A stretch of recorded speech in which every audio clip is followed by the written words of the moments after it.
Assalamualaikum. Waalaikumsalam. Perkenalkan, Mbak, saya Dila. Saya dari Prodi D3 Kebidanan. Di sini saya akan mewawancarai Mbak mengenai keluarga Sakinah. Apakah Mbak setuju? Iya, boleh. Sebelumnya dengan Mbak siapa? Dengan Mbak Pupu Purnamasari.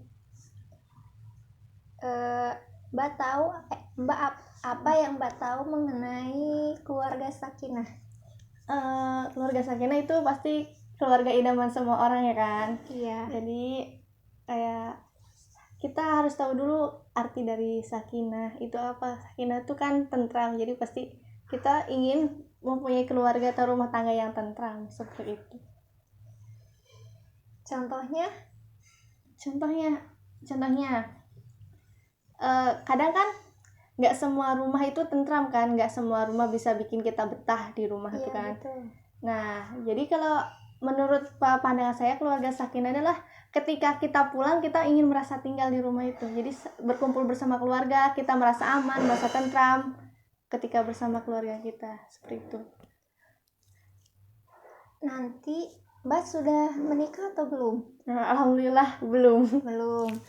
Nanti Mbak kedepannya pengen punya impian keluarga yang seperti apa sih? Saya ya intinya pasti balik lagi ya keluarga Sakinah mawadah warahmah kayak gitu kan. Jadi pengenlah punya keluarga yang tentram, rumah tangganya ribut boleh tapi jangan terlalu dibesar-besarkan, jangan sampai tetangga tahu. Terus Sakinah mawadah penuh kasih sayang, jadi saling menyayangi, saling mengasihi. Kemudian keluarga kami tuh selalu diberikan rahmat, jadi selalu ada rahmat atau barokah yang datang kepada keluarga. Kan menikah itu sebagian daripada ibadah, seperti itu.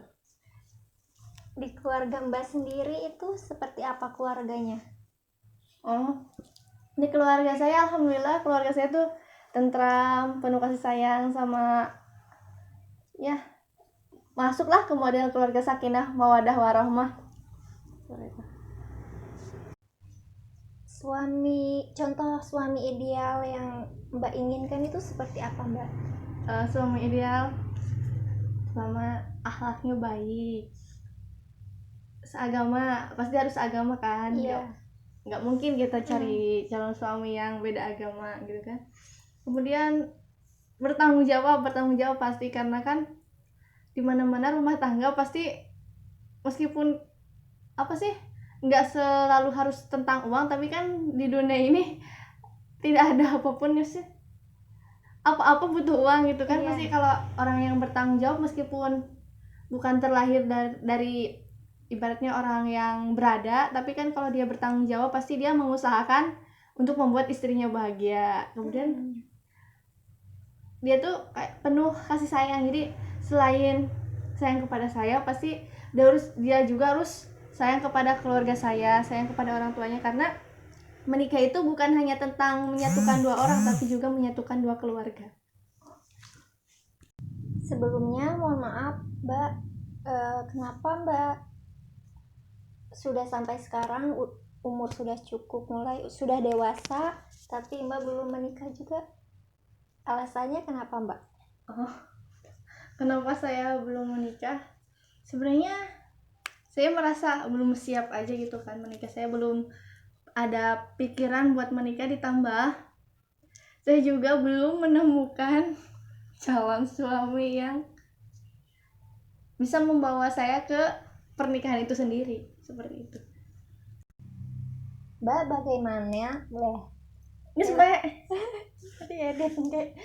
Mbak bagaimana nanti semisalnya kan Mbak keinginan hari ini tuh pengen punya keluarga yang sakinah, mawadah dan warahmah. Kemudian suatu hari nanti nauzubillahi min dzalik, keinginan Mbak itu berarah tidak sesuai dengan keinginan Mbak. Terus bagaimana cara Mbak sendiri mengatasi masalah tersebut? Mungkin dari suaminya tuh toksik. Mungkin daripada kita mengubah apa yang sudah terjadi, lebih baik kita prepare dulu. Maksudnya saya pernah dengar pepatah kan, orang baik pasti dijodohkan dengan orang baik, kayak gitu kan. Jadi mungkin untuk kedepannya supaya itu tidak terjadi, jadi mulai sekarang kita lebih banyak memperbaiki diri, mawas diri.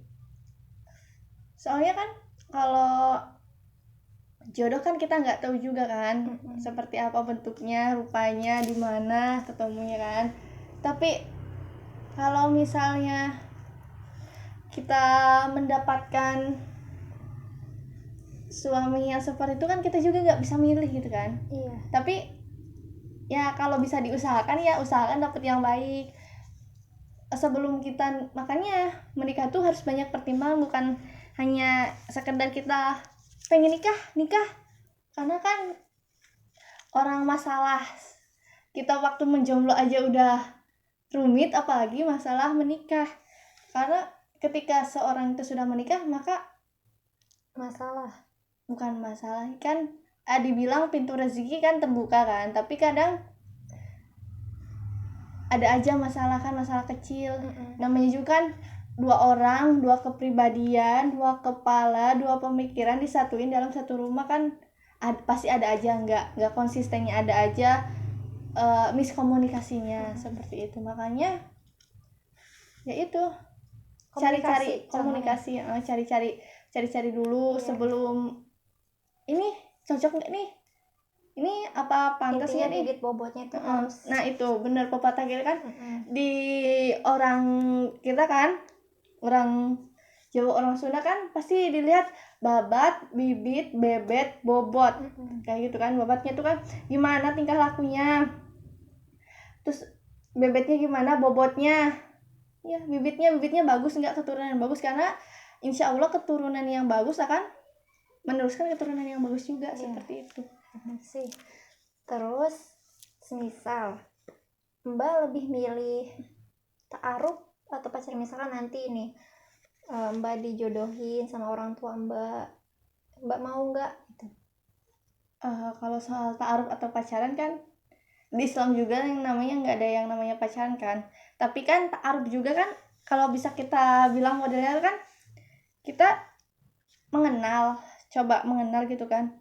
Tapi nggak terlalu singkat juga kan, orang bilang ta'aruf berapa minggu langsung nikah kan, nggak juga kan. Ta'aruf juga butuh kayak 1 bulan 2 bulan, soalnya kan sebelum kita menikah kita harus tahu karakter si cowoknya kayak gimana. Jadi kita nanti kalau modelan ta'aruf tuh kita bertanya pada keluarga si pria, teman-teman si pria, bagaimana apa yang namanya itu, tingkah lakunya seperti apa, kekurangannya apa aja. Jadi kan kalau menikah tuh kita bukan hanya menerima kelebihannya juga kan, tapi kita juga harus dapat menerima kekurangan apa yang dia miliki, karena kan manusia tuh diciptakan untuk saling melengkapi, bukan mencari kelebihannya. Ini nih Mbak, banyak sekali kan keluarga sakinah mawaddah warahmah itu penting gak sih, dari mulai agamanya, terus karakter si prianya, masa lalunya, kemudian bibit bobot dari keluarganya juga. Apa itu penting dari keluarga sakinah menurut Mbak? Menurut saya untuk agama itu penting banget ya kan, karena kita menikah tuh kan ingin menyempurnakan agama kan. Daripada menyempurnakan, kalau agamanya aja masih teledor, gimana rumah tangga kita? Ibaratnya gini kan, ibaratnya setanggung jawab gitu kan, kewajiban. Kalau lelaki atau calon suami Anda masih melalaikan kewajiban sholat 5 waktunya, bagaimana dengan Anda? Anda kan betul banget Mbak, Anda kan separuh tanggungan hidupnya juga. Tapi kan sholat kan yang akan dihisab pertama, dia lalai. Apalagi dengan Anda yang ngerti kan? Iya, kita saja sebagai makhluknya ditinggalkan. Sholat aja yang udah kewajiban ditinggalkan, apalagi kita yang makhluk ya ditinggal pastilah. Kalau soal babat bibit bobot juga, itu juga menurut saya penting kan, karena kita kan pengen punya keturunan yang baik, jadi kita juga harus menjadi bibit yang baik juga untuk menghasilkan keturunan yang baik. Soal masa lalu, semua orang pasti punya masa lalu, baik itu masa lalu kelam, masa lalu baik gitu kan. Tapi selama dia sudah menyesali dan bertaubat tentang masa lalunya, misal dikatakan masa lalu itu pernah melakukan hal-hal pip Iya. ya kan. Terus Mbak, keluarga sakinah mawadah warohmah itu apakah penting buat kayak di umbar-umbar, kayak di media sosial mungkin, kayak misalkan pasangan ini mah romantis banget gitu, terus keluarganya juga adem adem ayem, nggak ada masalah, itu penting nggak sih Mbak? Karena kalau menurut saya itu kayak, kalau itu masih pilihan masing-masing lagi kan. Kita tuh nggak tahu apa yang dipostingan dengan di kenyataan kan. Siapa tahu dia kelihatan so sweet, kok keluarganya bagus banget, istrinya cantik, suaminya ganteng, Ya, kayak anaknya keluarga soleha gitu kan. sempurna gitu. Iya kan, tapi kan kita nggak tahu bahwa mungkin di rumah tangganya banyak percekcokan gitu kan. Iya.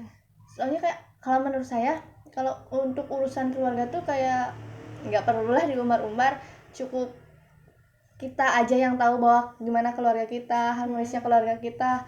Kalau soal umbar-umbar tuh takutnya ada orang yang syirik kepada kita atau iri gitu kan. Itu juga kan pasti nanti membawa malapetaka juga buat keluarga kita seperti itu. Mungkin pesannya untuk para remaja di luar sana, cara memilih suami dambaan menurut Islam gitu, keluarga sakinah, mencari keluarga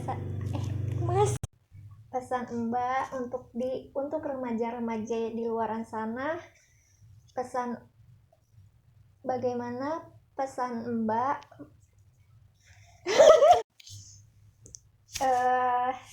satu lagi ya Mbak, pertanyaannya, kunci keluarga sakinah itu bagaimana? Kunci bisa memiliki keluarga sakinah mawaddah warahmah itu seperti apa? Menurut saya kunci untuk keluarga sakinah mawaddah warahmah itu adalah kembali lagi ke diri masing-masing, ke diri kita sendiri. Kita mengharapkan keluarga seperti apa sih?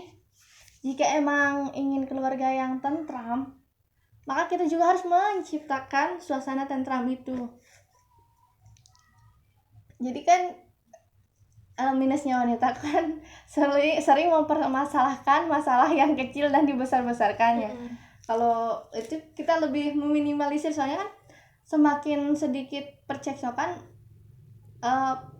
membuka peluang untuk keluarga sakinah mawaddah warahmah kan. Jadi kayak kamu jarang berantem di rumah, tantram gitu kan, selalu penuh kasih sayang. Ya, intinya balik lagi ke diri sendiri sama pasangan Anda. Gimana cara Anda memilih pasangan itu menentukan arah keluarga Anda seperti apa. Karena kan menikah tuh ibarat mendayung perahu kan. Pernikahan tuh perahu, jadi kita membawanya kemana sampai ke tujuan kita tuh gimana kan. Perahu pasti kena ombak kan. Jadi apakah kita bisa menstabilkan keluarga itu, menstabilkan perahu itu? Nah, itu kuncinya di situ. Jadi jangan anggap bahwa menikah itu cuma sekedar ibadah. No, enggak. Kita kan punya tujuan kan dari menikah tuh. Tujuan kita tuh buat apa kan? Iya, buat ibadah. Tapi apakah cuma sekedar gitu kan? Semua orang pasti pengen kan? Pengen keluarga sampai jannah gitu kan. Iya. Jannah dunia akhirat ya kan. Ya pasti. Ya semua lah. Mbak juga pasti pengen kan punya keluarga sakinah mawaddah warahmah dunia akhirat satu gitu kan, satu pasang dunia akhirat. Mungkin itu saja wawancara mengenai keluarga sakinahnya. Terima kasih atas waktunya. Mohon maaf saya mengganggu waktu istirahatnya Mbak. Terima kasih. Assalamualaikum. Waalaikumsalam.